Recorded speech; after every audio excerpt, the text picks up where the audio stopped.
Lately, I've been having a very particular experience. In one hand, I dissolve in reality and perceive the infinite love more frequently, is a most wonderful gift. On the other hand, I feel a lot of hate against a particular group of people that is killing other group of people without any restriction. The thoughts that manifest are of revenge and of causing pain to these people. Any suggestions on what should I do? As Bhagavan says, we shouldn't allow our mind to dwell too much on worldly matters. The world, what happens in the world seems to be very unjust. But ultimately, there is a power behind all these things. Nothing can happen. That is, whatever we experience is the fruit of our own past actions, but not just a random selection of the fruit of our past actions, but whatever we are allotted to experience in this life is what grace has chosen for us. So there are certain things that happen. If we're caught up in a war or in a famine or a pandemic or something, it seems so many unjust things are happening. Good people are dying, innocent people are dying and everything. But because we are viewing all these things through a very limited, we are seeing from a limited perspective. But it's because of a limitation of our perspective, but we say this is good, that is bad. Ultimately, whatever is happening is for the good of all concerned. So it may seem to, how can it be good for innocent children to be killed? Who are we to know? They may be given a better life. So things that seem to us to be very bad, it's all for a purpose. So we, from our limited perspective, we cannot judge the actions of God.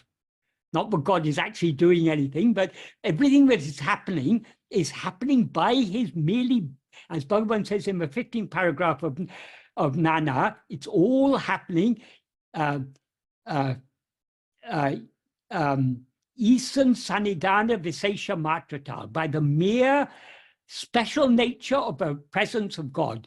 So by his being as he is, everything is happening as it should happen. So there is a justice behind everything, even though we can't see it. And even when to say justice is not quite adequate, because justice sounds like reward and punishment. The allotment of the fruit of karma is more than just reward and punishment. God gives us those fruit which will be most conducive to our spiritual development. We may not understand how, but that is the case. So if we believe in grace, if we believe in the ultimate goodness of God, the ultimate goodness of Bhagavan, nothing can be happening in this world but is not for the ultimate good of all concerned. Because what is the three defining characteristics of God? He's all-knowing, all-powerful, and all-loving. Because he's all-knowing, nothing can be happening without his knowledge. Because he's all-powerful, nothing can happen without his consent. And because he's all-loving, nothing that happens with his knowledge and with his consent can be anything but for the good of all concerned. So to our view, these wars and terrible things that are happening in the world, they seem so unjust. It seems there are good people and there are bad people. But every single one of us is a mixture of good and bad. We all have good tendencies and we have bad tendencies. So we cannot rectify the behavior of others. All we can do is rectify our own behavior by making sure that we don't allow ourselves to be swayed by the bad vasanas. So if we begin to feel hatred towards a certain group of people, we have to see both sides. For example, I think I know which conflict you're talking about. On both sides of that conflict, there are extremists. And those extremists are doing things but just make the situation worse. So the present conflict started with with something that was very, very unjust. So many innocent people were killed, murdered, raped, kidnapped, and injured, and everything. That's how it all started. And now it seems that the other side is doing all the harm, but it's on both sides the problem is there. So we should, as Bhagavan says, however bad others may appear to be, it is not proper to dislike them. Likes and dislikes are both to be disliked. So we need to understand, but the thing is, in human conflicts, you've got two different perspectives. And from one side, each side, it seems to them that they're in the right. They feel that they've been unjustly treated and they're defending their rights. So human conflict is so complex. So let's not sit in judgment on these things. And most of all, let's not hate anyone. The whole problem, all these troubles are caused by hatred, by people allowing hatred to arise in their heart. If each and every one of us was kind and loving, these sort of conflicts wouldn't arise. But we all have asubha vasanas, as Bhagavan says. So we all have an inclination to see justice on one side, injustice on another side. There's injustice on both sides, there's justice on both sides. There's good on both sides, there's bad on both sides. This is just the nature, life. Embodied existence, samsara, is extremely complex. There's no absolute good and absolute bad. It's all a mixture of good and bad, because our vasanas are good and bad, and all ultimately is just a play of our own vasanas. So we shouldn't allow these feelings of, yes, of course we feel compassion. We feel compassion for those on both sides of any conflict who are suffering. And in any conflict, there are suffering on both sides. For example, there's another conflict going on for the last 2 years where one big country has invaded a smaller country. That's totally unjust, what has happened. But there's suffering on both sides. So many families from the big country have been bereaved by their sons being sent to this senseless war. So they're suffering on every side. So this is just the nature of embodied existence. So we cannot rectify the world. All we can do is rectify ourselves. And the way to rectify ourselves is to turn within more and more and surrender ourselves to Bhagavan, knowing that whatever happens, whatever is happening in accordance with his will, and is therefore for the ultimate good of all concerned.